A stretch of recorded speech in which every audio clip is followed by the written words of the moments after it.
Hi all, welcome to my workshop for the Live Well pop-up, Navigating Uncertainty and Building Resilience. My name is Katri Barrett and I'm going to just share my screen with you before we get started so I can show you my slides. So a little bit more about me and who I am. I am a certified life coach, business coach, and mentor and founder of the Curiosity Club. So I specialize in helping individuals in particular overcoming self-sabotaging patterns and behaviors with a special focus on mental well-being and helping people develop their confidence. And the Curiosity Club is my lifestyle brand, which is fundamentally a podcast, an amazing community, and we also have events and talks that we do as well. So diving into the content today, I want to, before we do that, I want to start with a little grounding exercise so that whatever has been going on, whatever you kind of looked at, all the other amazing content that is here and available to you today, whatever's gone on in your week, we can just pause, create a little bit of space so that you can open yourself up to kind of receive the information and really be present for yourself. So whatever you're doing, sit, maybe lie down if you want to, but unfold your arms, unfold your legs. Have your hands resting comfortably and just closing down your eyes. Or perhaps if you're uncomfortable with your eyes closed, just dropping your gaze. And from here, we just want to take a few deep breaths. So if you can through your nose, if not a small parting through your lips, just taking a really nice full inhale. And as you exhale, breathing out through the mouth. And just feel yourself softening into the chair, the desk, the bench, wherever you're sitting on. And taking another full in-breath. And as you exhale again, just letting everything go. Feel your shoulders softening, your jaw softening. And just do that one more time. Take a nice full inhale. And exhale, let it go of whatever you're holding on to. And then just sitting, returning your breath to its more natural rhythm. And just noticing how you're feeling here. As you sit here in the now, what's happening for you? You can now watch the breath as it gently moves in and out of the body. What does that feel like? I now want you to take your attention to just behind your navel, the center of your being, the center of your physical body. What does it feel like there? And I want you to imagine a cord beginning to move from the center of your body down through the chair, through the floor that you're sitting on. Maybe if you're on an upper floor, maybe going down through the building into the earth beneath you. And this cord, whatever that looks like to you, keeps on going down and down through the earth's crust, deeper and deeper, all the way to the center of the earth. Just watching that cord tethering you from your center, the center of your being, moves deeper and deeper, all the way down to the center of the earth, grounding you here to the planet, keeping you safe, keeping you centered at all times, knowing that you are connected. Whenever you feel uncertain, whenever things feel like they're moving too quickly or you don't know where they're going, feeling grounded, you're always centered in this way, no matter what's going on. You're just sitting with that feeling, focusing on that cord for a little bit of time. Being really present to how it feels to be sitting here, feeling your connection with the earth beneath you, the chair beneath you, the ground beneath you. Knowing that that connection is there at all times. If you pay attention, whenever you need it, you just have to tune into it. Whenever you're ready, taking another big inhale and exhale. Whenever you're ready, just blinking the eyes open. So welcome back. So it's a really quick, simple exercise I like to do with that visualization of literally tethering yourself to the earth when you're feeling particularly anxious, when things kind of feel a bit heightened, maybe there's a lot going on for you in life right now, or when there is, you can just use that quick visualization to ground yourself. Knowing that wherever you are, you kind of have that grounding is, I think, a really nice, simple exercise. So using that whenever you need to, the more you practice it, the more you kind of go about your day to day with that sense of being grounded as well. So it's really important. I like to also do this outside in nature, on grass, barefoot, having that connection to the earth itself. I'm on a first floor here, so slightly different experience. So I'd encourage you to practice that, doing that outside in nature as well. So hopefully now a little bit present, you're here with me. Now let's move through the little mini workshop together. So first thing I want you to encourage you to do is to think about how uncertainty affects you. So when I'm recording this, we are in the middle of a pandemic, a global pandemic. And there's been a lot of uncertainty as to when we went into lockdown in the UK, how this was going to pan out, how still it's going to pan out, the effects on the economy. There's been a lot of uncertainties for people. And whilst it's important, I want to talk about that today, it's also something that is a part of life. I like to sort of I think it's important to remind ourselves that probably the only thing we actually truly can be certain of in life is uncertainty, is the fact that everything is going to change or can be changed at any moment. We can never truly be certain, but that can bring up a lot of stuff for people. So what does it bring up for you? How does it affect you? Maybe pausing the video here and just doing a little bit of writing. We've been encouraging you to do a lot of writing, so make sure you've got your notebook and a pen. There's going to be lots of exercises in the workshop today, very interactive. It's the way I like to work because it's so important to get things out of your head and onto paper. So when maybe using these prompts, when things are uncertain, I feel, and get clear on what you're afraid of. So specifically writing, I'm afraid of. So I'm afraid of losing my loved ones. I'm afraid of what people might think of me. I'm afraid that if this happens, it will mean that this, and that will make people think this of me, and just get deeper and deeper. So just spend some time at first, just getting clear on how it affects you, because maybe you haven't given yourself the space yet to acknowledge that. And there's so much power in just giving ourselves space to acknowledge things are affecting you. When you've done that, for most people, when it comes to uncertainty, it fuels anxiety. That for lots of people, the not knowing or what's going to happen or feeling like we're out of control, the response to that is feeling anxious. You might describe it as feeling a little bit fearful, or it might come up in slightly different ways. But quite a common thing for people is anxiety. And we've been seeing that a lot in the last couple of months here, in the world for most people. Now, this is because humans, we all have an innate desire to feel in control, because our brains like to predict the computer, the way they're predict the future, the way they're programmed, like a computer, is to kind of fill in the blanks. We collect evidence constantly, they're stored in our brains, all from our memories, and they kind of dot to dots. We like to predict what's going to happen. That's what our brains do. So therefore, when we feel like we can't predict what's going to happen, that uncertainty is there, we it induces that anxiety, because we have the need to be in control. Now, as I already mentioned, we're never really truly in control of anything in life. If it ever feels like we are, it's kind of a bit of an illusion, because ultimately the only thing we can ever really control is ourselves, our own actions, our own behaviors, and our own reactions to things.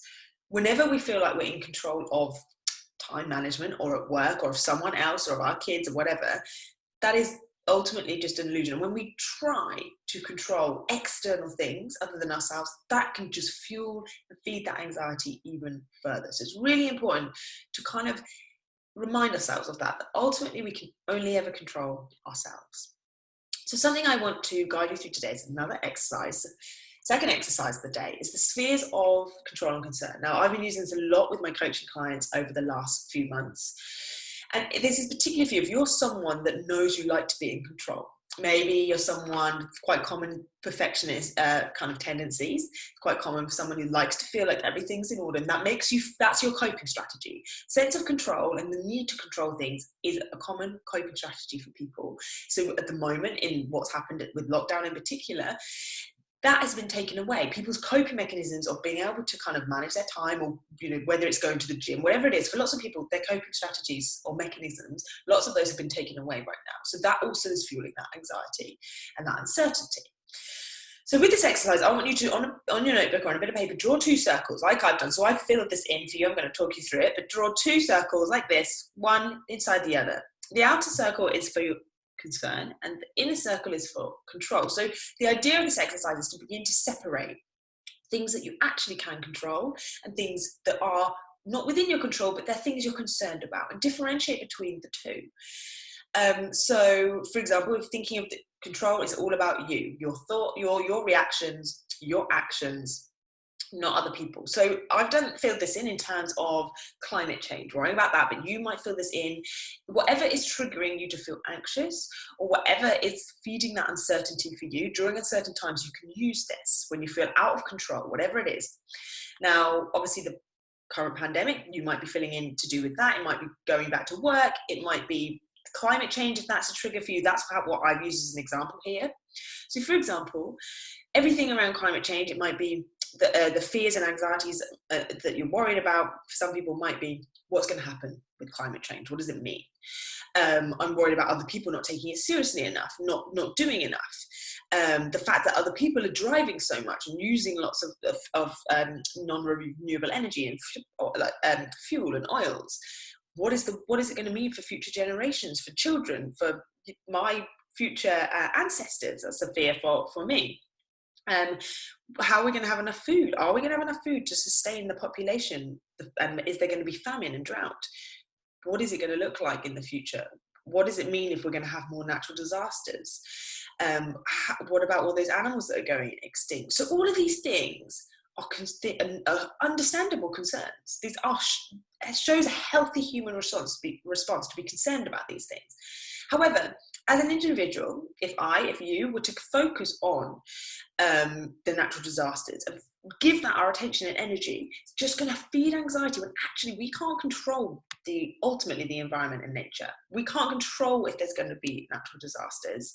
What we can control, and this is what you're putting in the central circle here, ensuring that you recycle.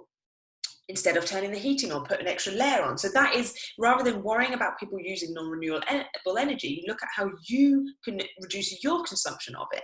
So using public transport more, putting an extra layer on instead of turning the heating on, turning down the temperature of the washing machine. Using more and having more holidays in the UK rather than going abroad. And rather than worrying about what's going to happen, are we going to have famine and droughts and what other people are eating, change what you eat more locally, eat plant-based. So can you see the difference there? So now I want you to pause the video and complete this for yourself, whatever is causing you uncertainty, and you can use this at any time that you need to. It's really powerful, simple exercise. 2 circles. What can you control? And everything within this central circle, this is what you need to be focusing your energy, your attention, and your time on. Everything else is naturally, healthily things that you're concerned about, but you don't want to give that all of your attention, because it's just going to feed your anxiety, feed your fears, and ultimately you don't have control over that. You never can have control over these things. You can have control over these. So hit pause and complete that exercise now. So now thinking about what actually it means to be resilient. What does it mean to you? It might mean something slightly different to everyone. But to me, what I like to think of it as, it means that you have the ability to navigate challenging times. Rather than breaking, you remain flexible, and that you're able to bounce back from adversity. We're all going to face challenging times. We all collectively as a human race have done and still are during this pandemic. But it's your reaction to it, your ability to cope, your ability to bounce back that makes you resilient. Resilience is something that everybody has.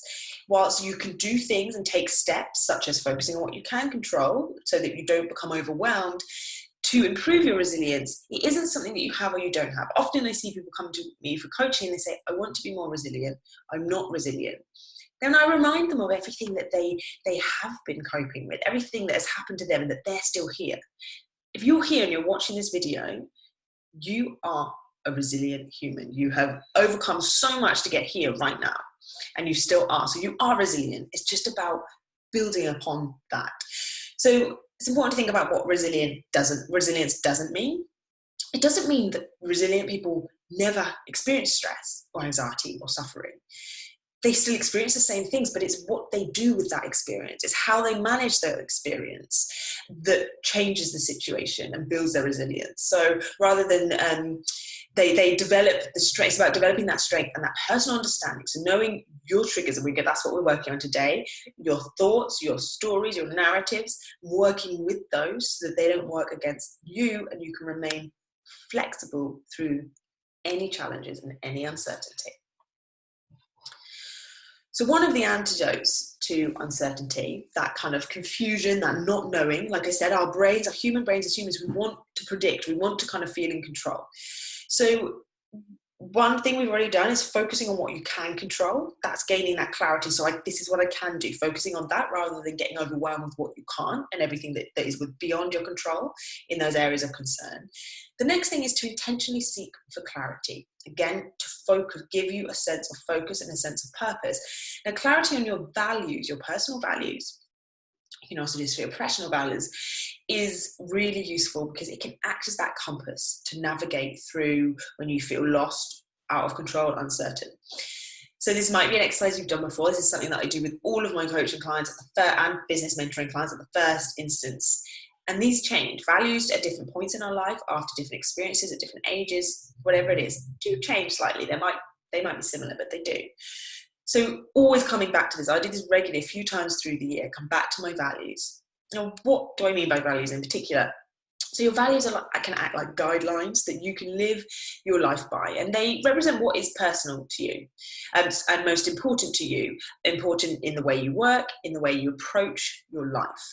And the reason why knowing your values can help you is because it helps you understand what it is that drives you. What do you enjoy? What inspires you? And what do you need more of? So when we're not aligned with our values, that's when things feel uncomfortable, when life feels disappointing, unfulfilled. But when we are aligned with them, life feels like it's on the right track.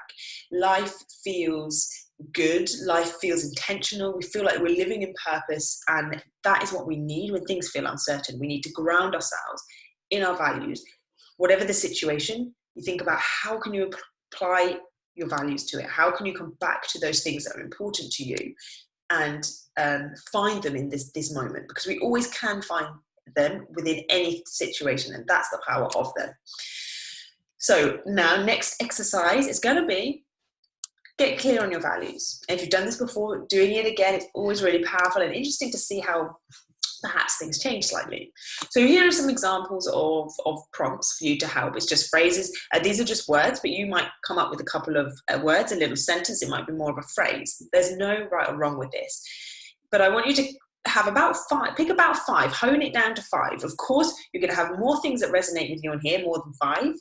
But I want you to really hone it down to just 5 things that really light you up. Things, your values that you want to bring to everything you do, day-to-day life, the things that are most important to you. So it might be, for me, as the Curiosity coach and founder of the Curiosity Club, curiosity is a fundamental value of mine, and I try to live by that and bring that to everything I do.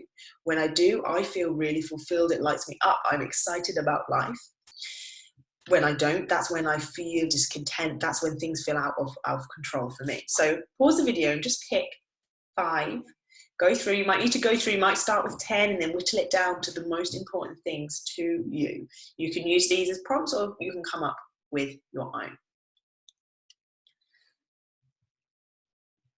So now we're on this whistle stop talk. So we're going to come back. You're going to be using your values again shortly for another exercise. But having your values somewhere so that they remind you. You can have them on your phone as a background and just check in with them. Are you living by them right now? How can you bring more of your values, whether it's creativity, authenticity, curiosity like it is with mine, growth.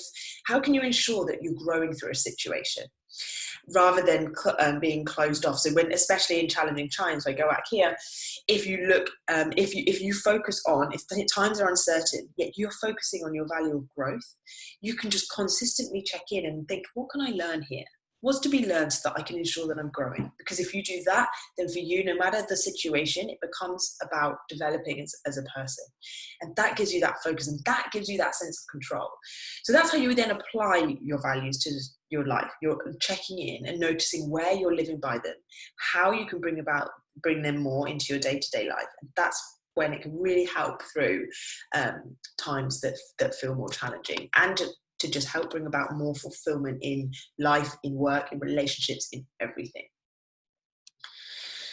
So now I want to move on to talking about a little bit more about the mind and our thoughts and thought work, because whilst our human minds are the most unlimited resource available to us, it's what sets us apart in the animal kingdom to every other animal on the planet. They are incredible tools. They built this world, this amazing technology for us to communicate with each other. However, these incredible tools, if we don't learn how to use them, and each of our tools, our minds are completely different, they're programmed differently from our unique experience of life. We don't learn how to use them, they can use us in a way that doesn't serve us. So we need to develop, and these are the 3 things I think in order to harness our minds, develop our muscle of mindfulness. Be present, be aware, practice acceptance, practice non-judgment. Managing our thoughts. Doesn't mean changing your thoughts or stopping your thoughts, but you're managing your mind and working with thought work and nurturing a more empowering set of beliefs that are in line with your values. So living by your values and making sure that your thoughts reflect your values. That's what I'm going to work with through for the rest of this workshop a little bit. So whistle stop tour. So these are the fundamental things that I, as a life coach, I work with my clients with all the time, and I believe to be really, really important. So our thoughts are our fuels to our belief and our emotions. So if you're feeling anxious, if you're feeling fearful, if you're feeling disappointed, angry, sad, whatever it is, your thoughts are going to be fueling that.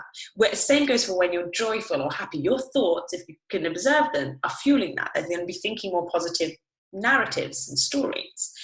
So if you're stuck in unhelpful patterns, if you're stuck in a cycle of anxiety and you're feeling worse and you can't get out, it's really important to look at your thoughts, because if we can change our thoughts, we can ultimately change our life. No matter what is going on, we can change how we feel, we can change the outcomes that we are getting. So here I think I've got a little kind of example. If you've done any this is a cognitive behavioral approach. If you've ever done cognitive behavioral therapy, you might recognize this. My approach to coaching, I do a cognitive behavioral approach to coaching. So this is one of the models here that we can look at it to think of your patterns in life. We all have lots of patterns of programming, whatever you're thinking of. And this is kind of, if I talk you through, what happens is we have an event. So let's say, for example, we have the coronavirus pandemic. Maybe it's when we went into lockdown. We then have our thoughts about that event. And those thoughts trigger our feelings, and those feelings dictate our behaviors, whether we take action or not, how we take action, what we do, what we don't do. And then again, this starts the cycle again. Those behaviors then become the event, and we go round and round. And if we're not careful, this is how we get stuck in unhelpful patterns. It's also how we get stuck in good patterns, but we're looking at ways perhaps that are unhelpful to them. So another nice way of thinking of it is there's a really nice story that I think it's a Buddhism story that they share. They're thinking of it like darts. We get hit, something happens, and we get hit with the first dart. So let's say lockdown. Lockdown was announced that we're going into lockdown in the UK. We got hit with that first dart. And that event is factual, it's neutral. There's a pandemic, we're going into lockdown. That every event is neutral. The meaning then comes from the event when we get hit with a second dart. And the second dart is our thoughts about it. So that would be, what are we going to do? I'm not going to be able to see loved ones. What's going to happen with the coronavirus pandemic? What if everyone I love dies? What if the economy crashes and I lose my job? Maybe the event was you got furloughed during this. Maybe you're self-employed. That's the first dart. That is a neutral event. Your thoughts about it change the event, and that's what changes what meaning you take from it. So if you think from the same dart, let's use the pandemic again, Someone might think the second arc could be here in the cycle, that's okay, we're going to be in lockdown, we're keeping everyone safe, this is the best thing we need to do, the economy is going to recover, and whatever happens, I'll be fine, my job security will be fine, and I'll bounce back from anything. Can you see how those types of thoughts are then going to make them feel hopeful? It's going to make them maybe feel a little bit more calm. There might still be fear and anxiety there, but they're going to feel hopeful. The hopefulness then makes them continue life as they can during lockdown as much as they can. And that cycle is a lot more empowering. The same thing might happen with the coronavirus pandemic. Someone might think about it, those thoughts of, everyone I know is going to die, I'm going to lose my job, I'm not going to be able to pay rent or my mortgage. That then fuels, those are the thoughts, then that fuels anxiety and fear. That anxiety and fear then causes them not to be able to sleep. They maybe aren't eating, or they're eating lots more than usual, emotionally eating, they don't go out, they're maybe retreating and not messaging back to messages because they feel so much, they're checking the news a lot, they check the news, and the news then causes this cycle to get worse, because the news, they think it fuels this, and you get stuck in this spiral, and often it can get worse and worse. So that's the importance of this.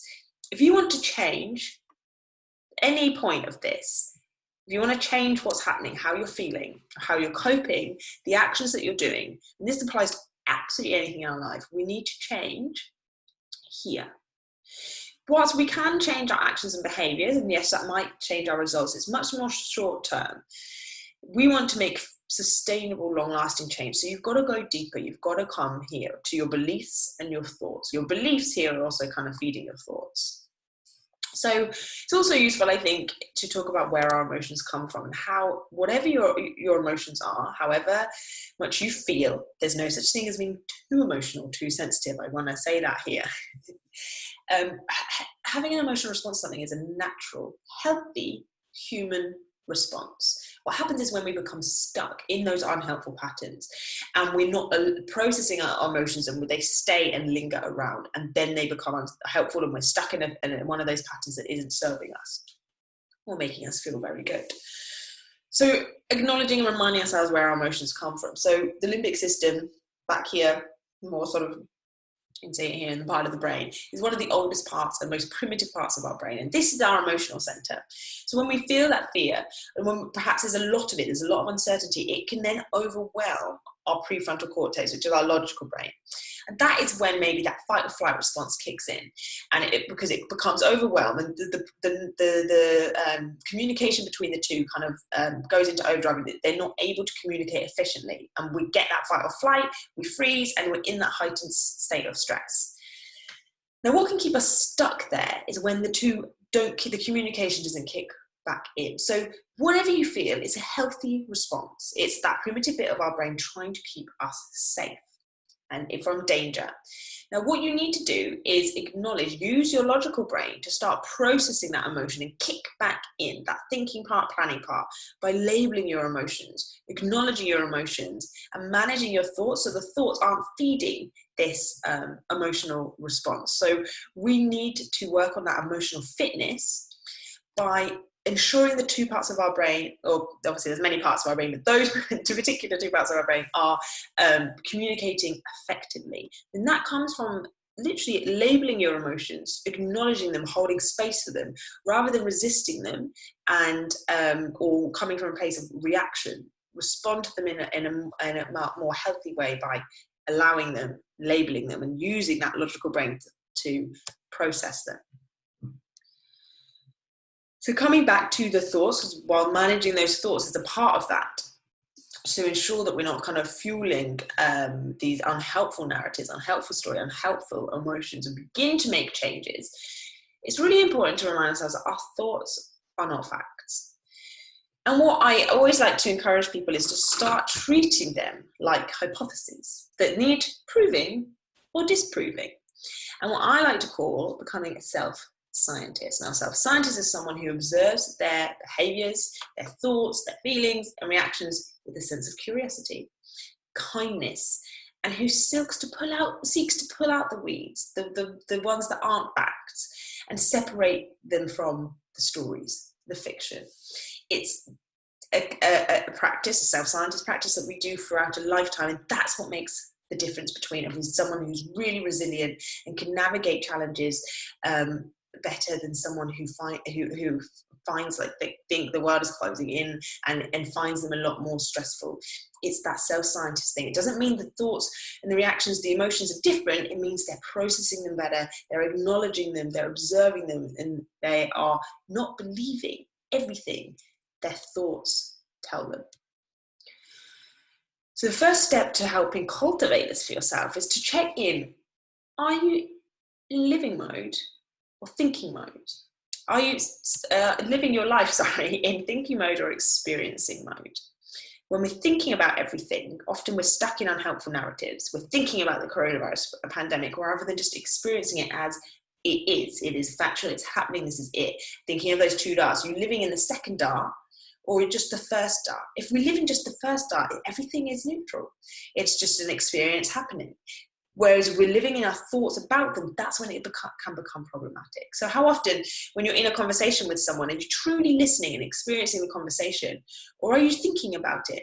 Or they thinking about it and living in that narrative in your head, perhaps thinking they're thinking I'm stupid here, I want to say this thing, I don't disagree with that, but I can't say it because if I say that, they're going to think it. And then suddenly you realize you've missed what they've said. So check in with yourself. How often are you in thinking mode rather than experiencing mode? And how can you intentionally come more into that experiencing mode? In order to do this, what's really helpful is to acknowledge your stories. So what narratives do you particularly get stuck in? Now we have different stories about everything. And if I think about it, we have our own stories about love, our own story about money, our own story about going on dates or maybe online dating, sugar, types of food, climate change, the pandemic, politicians, the economy, ourselves, all of these different stories which are formed from the narratives and the stories are our thoughts, and they're formed from our beliefs, the set of beliefs that we're holding from everything that's happened. So what I want you to do now, again, hit pause, and I want you to start writing down your story. So you can do this. I'd encourage you to do this as a wider exercise to everything. Write down what your story is about your body. Whatever is something that causes you discomfort or something, a challenge, you can do this for anything. You might do it around something to do with work at the moment, this current situation we're in. Maybe you're going to do it around money, whatever maybe is the uncertainty that's triggering you. What's your story about it? What's your story about not being in control? And use these prompts here. When it comes to money, or when it comes to not being able to choose when I can go out and exercise, write down, I feel, and just write it, let it all come out. And then write, because in the past, so look back and acknowledge where it came from. Who told you what about money, about dating, or about that particular person, or what it means to? Maybe you liked to feel in control because you didn't feel like you were in control when you were younger.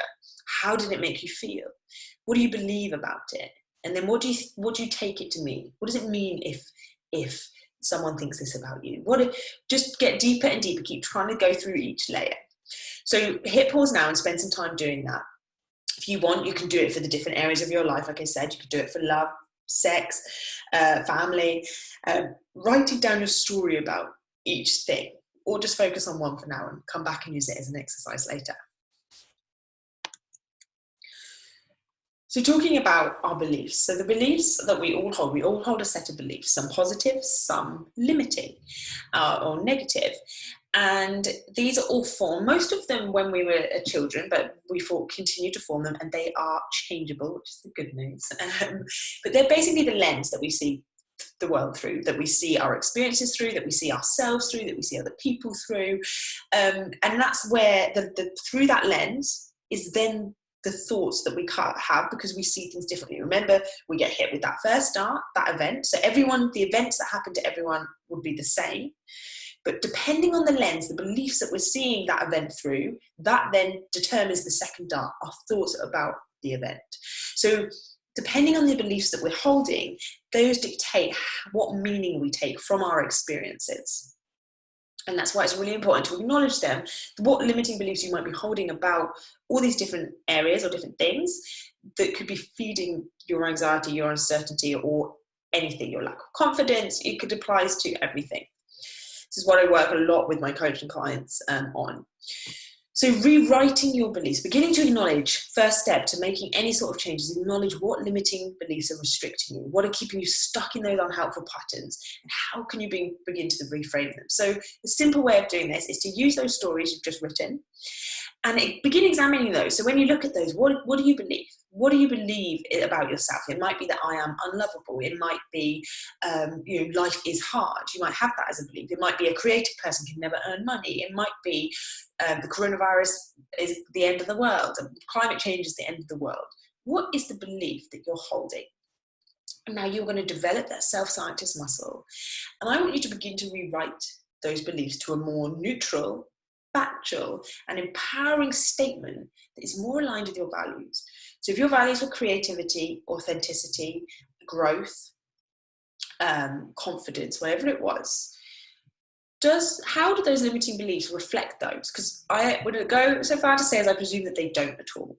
And maybe even just acknowledging those beliefs and seeing them written down makes you realize, I don't believe that. Because logically, your logical brain an adult brain can see that, but there's a part of you, it's not the whole you, but there's a part of you, that little child of you who was 5 and overheard your parents saying something or arguing, you took something differently and it formed this limiting belief. Something happened to you. So be kind to the limiting beliefs. Know that they are there for a reason.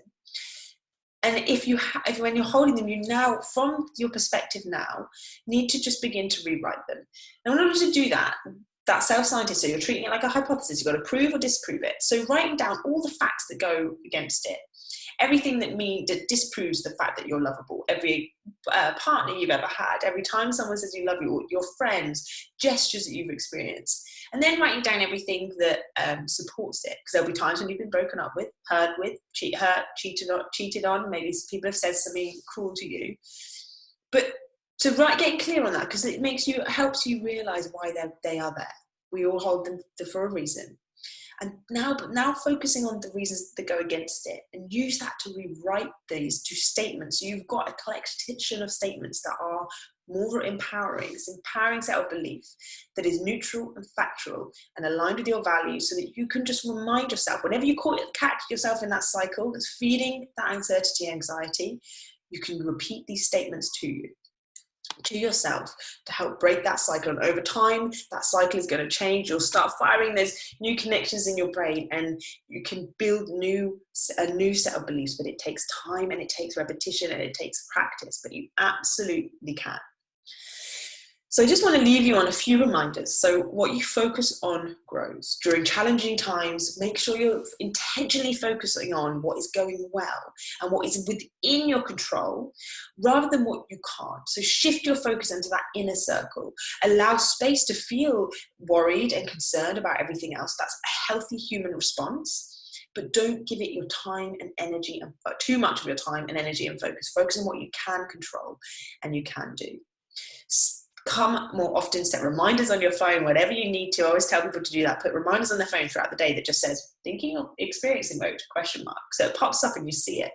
Come out of thinking mode and start being in experiencing mode. Keep thinking of that first dart and catching that second dart, because that's the meaning you're taking. It's not about what happens to you, what that person says, what they've done, or what you're experiencing. It's your thoughts about it. So try to start observing that cycle. That's the first step in order to changing it. And also allowing that space for emotions. Whatever you feel is justified. Allow it to pass through you, and it will pass by you more quickly, whatever you're feeling. Using that space, and then using that brain to label that logical part of your brain to label the emotion as fear, as hurt, as disappointment, allowing space for it to flow through you, and then it will move by more quickly, and you can become more resilient and come back to life a little bit easier and a little bit stronger than before. So keep checking in with yourself regularly, monthly. Put reminders in your phone. Am I aligned with my values right now? Do this daily, do it weekly. I like to do it every Monday. I kind of have a little check-in with myself here, and I think, what do I need to forgive myself for last week? How am I aligned with my values right now? What do I need to do today and this week to ensure that I'm tapping into curiosity, to ensure that I am being authentic, to ensure that I am being creative? When you're not living by your values, that is when you're going to feed that kind of sense of not being where you want to be, and that uncertainty. So whatever's going on, check in with yourself. Am I aligned with my values right now? How can I bring them into my daily life more? Little things, whether it's how you go on a walk, not being in your head and being creative on your walk or going a different route. How can you be more creative in your role, even if your job that you don't particularly like it? When you bring your values into whatever you're doing, it changes the situation for yourself. It's so important.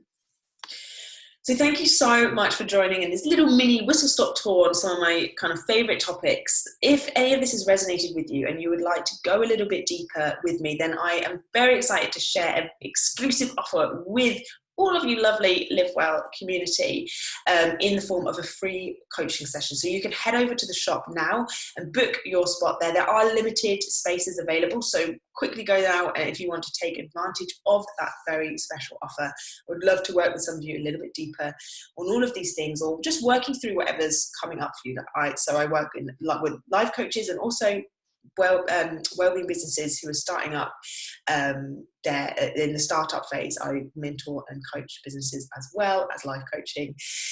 Do come and say hello. You can find me on my website, catribarrett.com, over on Instagram at catribarrett. Come and say over there. And the Curiosity Club, you can listen on your favorite podcast app or on Apple Podcasts, Spotify, Google Podcasts, all of the usual ones. So after watching this, head over and subscribe. We've got a brand new season coming very soon. Take care, stay safe, and thanks so much for joining.